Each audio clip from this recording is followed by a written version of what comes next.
The Earth has a mass of 5.972 times 10 to the 24 kilograms. Written out, that looks like this. But how do we know that? First, we need to clear something up. It doesn't actually make sense to talk about the weight of the Earth. In everyday speech, we use the words weight and mass interchangeably, but scientifically they're very different. Weight is a force that's caused by the pull of gravity and is measured in kilogram meters per second squared, or newtons. Generally, when people talk about weight, what they actually mean is mass. Mass is measured in kilograms, is an intrinsic property of matter, and is the same everywhere.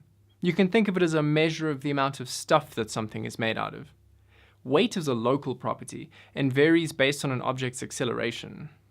When you stand on a scale, or spring balance, what the scale is actually measuring is the amount of force the spring is exerting upwards on you to balance the downward pull of gravity, and giving you back an estimate of your mass. If you have a mass of 60 kilograms, you'll weigh 588 newtons. What you feel is your weight, the heaviness of your body, is actually the surface under you pushing up with the 588 newtons needed to stop you falling through it. Now, if you want to lose some weight, all you need to do is ride in a lift. If you stand on a scale in a lift and start accelerating downwards, the value on the scale will decrease. At rest, the scale will register 588 newtons and show you a value of 60 kilograms. Now let's say you start accelerating downwards at 1 meter per second squared. Now at your new acceleration, the scale will only be pushing up with 528 newtons, and the scale will show a reading of 53.9 kilograms. Easiest weight loss method ever. Unfortunately, what you just lost gets added back while you're accelerating upwards on the second half of your ride, and in the end you break even back where you started, on a different floor. If you're looking for a weight loss method that's a little more permanent, you're better off taking the stairs. So how did we calculate the mass of the Earth? To answer that, we first needed to answer another question. Why doesn't the moon fall down? And answering that only required waiting around for a few thousand years for Isaac Newton to come along and figure out the whole gravity thing. Before Newton, the belief in Europe was that the heavens were perfect and not governed by the rules that controlled the imperfect stuff on Earth. One set of rules for the perfect celestial stuff up there, another for the impure terrestrial stuff down here. It was even believed that the reason the moon was a sphere was because a sphere was the perfect shape, and thus, because the heavens were perfect, that was the only shape it could be. A compelling, if circular argument, but one wonders how this belief was reconciled for all that time with the moon's clearly imperfect face. These ideas of celestial perfection trace their genealogy back to the Pythagoreans, that sect of mystic mathematicians who also happen to give us that handy formula about right-angled triangles. From them, these ideas made their way into Athenian society, picked up and passed on in the works of Plato. Later, they would spill into Roman thought when Rome colonized Greece, eventually coming to find a natural resonance amongst the ideas of Christianity. And from there, they would dominate European thinking until the invention of the telescope. The popular story goes that one day, while thinking about science stuff, an apple fell out of a tree, hit Newton on the head, and sparked in him the idea of gravity. The story is a little embellished from the account given by his contemporary, William Stuckley, in Memoirs of Sir Isaac Newton's Life, writing that the notion of gravity came to him as he sat in a contemplative mood and was occasioned by the fall of an apple. But in his The Prehistory of the Principia, D.T. Whiteside warns that we shouldn't take even this account for gospel. Wherever the idea came from, what was truly remarkable was that Newton showed that the laws governing things on Earth were the same as those that governed the heavens. It was one of the first times that a human mind had conceived of a truly universal law, showing that the rules of nature were the same everywhere and that reality could be understood by simple mathematical relationships. Newton realized that every object exerted a force of attraction on every other. Much calculating showed that the strength of this force was the product of the object's masses, divided by the square of the distance between them, and multiplied by a gravitational constant, g. Galileo had already shown that all objects fall with the same acceleration, regardless of their mass, apparently by dropping cannonballs from the Leaning Tower of Pisa. This was contrary to what had been believed for almost 2,000 years, thanks to Aristotle, that heavier objects fell faster. Newton's second law of motion states that force equals mass times acceleration.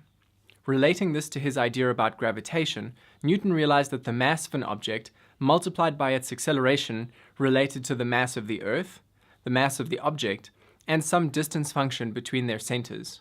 For all objects to fall at the same rate, the object's mass needed to cancel from the equation relating its acceleration to gravity, meaning the force of gravitation has to be based on the product of the Earth and the object's masses. And why did he divide by the square of the radius? The inverse square law, as it's known, relates the radius of a sphere to its surface area, and states that doubling the radius leads to a 4-fold increase in area. This law had been around for some time, and it had already been speculated on by others that gravity might be inverse square dependent.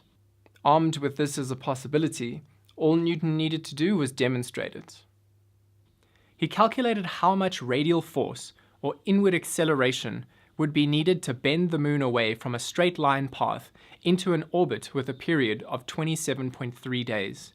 And when dividing that acceleration by the gravitational acceleration at the Earth's surface, the answer he got was almost exactly the inverse square of the radius of the moon's orbit divided by the Earth's radius. Lastly, he knew that all of this needed to be multiplied by some gravitational constant to produce the correct value for the observed gravitational acceleration at the surface of the Earth. Now, thanks to his law of universal gravitation, together with his second law of motion, we had all the tools necessary to determine the mass of the Earth. All that was needed was for someone to calculate the gravitational constant, do a little algebra, and we'd be done. Enter John Michell. Despite being largely unknown today, Michell was one of the most regarded scientists of his age, who, among other things, nearly 250 years ago was the first person to propose the existence of black holes. It was around the 1780s that Michell conceived of an apparatus to measure the gravitational constant. Unfortunately, he died before he could conduct his experiment, and his equipment passed into the hands of a scientist by the name of Henry Cavendish. Cavendish carefully assembled Michell's apparatus, which consisted of 2 small lead spheres, attached to opposite ends of a wooden rod, suspended by a thin fiber between 2 large lead spheres. What Michell had designed was a torsion balance, a scale for measuring twisting force.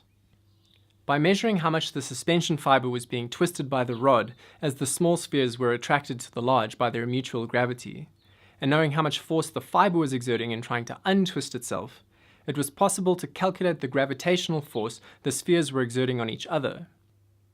All these values could then be plugged into Newton's formula of universal gravitation, leaving G as the only unknown. Gravity is an exceedingly weak force, far weaker than the second weakest force of nature, which we just call the weak force. So the amount that the large spheres deflected the small was tremendously slight. The actual deflection that Cavendish measured was about 4.1 millimeters, about the distance between the ridges on a pencil. But he was nothing if not meticulous. To make sure that the experiment wouldn't be disturbed by fluctuating temperatures, electrostatic forces, or currents of air, he set up the apparatus inside a huge wooden box, 3 meters tall and over half a meter thick, and conducted his observations through a peephole with a telescope. And after nearly a year of careful measuring, he had his answer. Easy. Amazingly, despite the time and the crudeness of his apparatus, Cavendish produced a value for the mass of the Earth to within 1% of its current value, an accuracy that wouldn't be surpassed for over 100 years. And even today, many of our most accurate measurements for the gravitational constant are just made with high-precision versions of Michell's torsion balance. Isn't it incredible that we've managed to develop a method of inquiry capable of leading us to answer seemingly impossible questions and rewarded our curiosity with truly awesome insights into the nature of reality? That we've been able to disabuse ourselves of so many age-old ideas about how things had to be, ideas that had held our thinking hostage for thousands of years, and we've managed to do it all with nothing more than careful observations, logical deductions, and mathematical arguments. Isn't science grand?